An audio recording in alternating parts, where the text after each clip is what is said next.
স্বাগত বন্ধুরা, আপনারা দেখছেন আপনাদের প্রিয় চ্যানেল নেচার গার্ডেন গুরু। আজ আমি আপনাদেরকে দেখাবো বাড়ির ছাদে কিভাবে খুব সহজেই ওল চাষ করা যায়। বড় টব বা বস্তা হলেই তাতেই চাষ করা সম্ভব।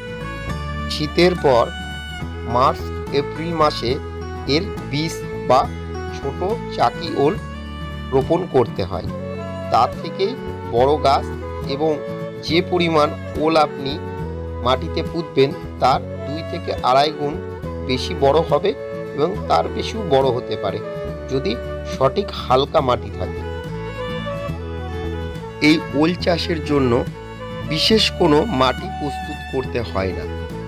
শীতের ফুল যেগুলি আমরা লাগাই, পিটুনিয়া, ইমপ্রেশন, বিভিন্ন রকমের যে সমস্ত ফুল ফোটার পর যে মাটি আমরা অবশিষ্ট পাই সেই মাটি ঝেড়ে তার সাথে সামান্য পরিমাণে গোবর সার ভালো করে মিশিয়ে ও সামান্য পরিমাণে ফসফেট মিশিয়ে মাটি প্রস্তুত করা যায়। এবং এর সাথে যদি পাতা পচা সার বা পাতা যদি দেওয়া যায় তাহলে এর বৃদ্ধি আরও ভালো হয়।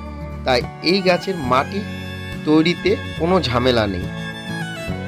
শীতের এই পুরনো টব ছাড়া মাটি দিয়ে কিন্তু ভালোই ওল চাষ করা সম্ভব। তবে যদি নতুন মাটি ব্যবহার করা যায় এর থেকে আরও ভালো হতে পারে। তাই বন্ধুরা, মাটির অপচয় না করে ওই মাটি পুনরায় এমন সুন্দর ওল চাষে লাগিয়ে ফেলুন। ভালো সুন্দর ওল হবে যা আপনার বাড়ির প্রয়োজন মেটাবে। এই ওল গাছের তেমন কোনো রোগবালাই বা পোকামাকড় আক্রমণ করে না। তবে যখন এই ওলের চাকি বা বীজ রোপণ করা হয় তখন এই বীজগুলিকে ফাঙ্গিসাইডের জলে মিনিমাম 10 থেকে 15 মিনিট ভালো করে ধুয়ে নিতে হবে বা ভিজিয়ে রাখতে হবে, তারপর রোপণ করতে হবে। এই ওলের বীজ বা চাকি প্রতিস্থাপনের সময় একটা জিনিস মাথায় রাখতে হবে যে মাটিতে যেন বীজটি বেশি গভীরে না চলে যায়, তাহলে কিন্তু বীজের ক্ষতি হতে পারে। সেদিকটা একটু খেয়াল রাখতে হবে। চাকি রোপণের পর অল্প পরিমাণে জল দিয়ে ভিজিয়ে দিতে হবে। অধিক জল দেওয়া যাবে না। অধিক জল দিলে কিন্তু চাকি বা বীজ পচে যেতে পারে।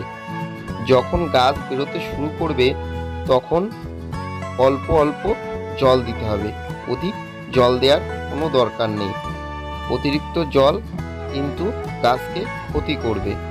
তারপর কি করতে হবে, যখন গাছগুলি একটু বড় হয়ে যাবে তখন সামান্য পরিমাণ মিক্সচার সার অর্থাৎ হাড়ের গুঁড়ো, শিঙের চাচি, খোল, এই বিভিন্ন রকম বা কম্পোস্ট মিশিয়ে গুঁড়ো সার উপরতে ছড়িয়ে দিতে হবে উপরে। তাহলেই কিন্তু গাছের বৃদ্ধিও হবে এবং ওলটাও ভালো হবে। অনেকে রাসায়নিক সার ব্যবহার করতে পারেন, কিন্তু বাড়িতে খাবেন যখন রাসায়নিক সার ব্যবহার না করাই ভালো। এই ওল চাষ খুবই সহজ। এই চাষের জন্য অধিক পরিমাণে পরিচর্যা, অধিক পরিমাণে রাসায়নিক সার বা কীটনাশক কিছুই কিন্তু দরকার হয় না।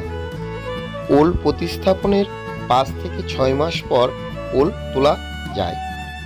এই ওল, দেশি ওল যদি আপনি রোপণ করেন তাহলে কিন্তু গলা চুলকাবে এবং ওলের সাইজ কিন্তু ভালো হবে না।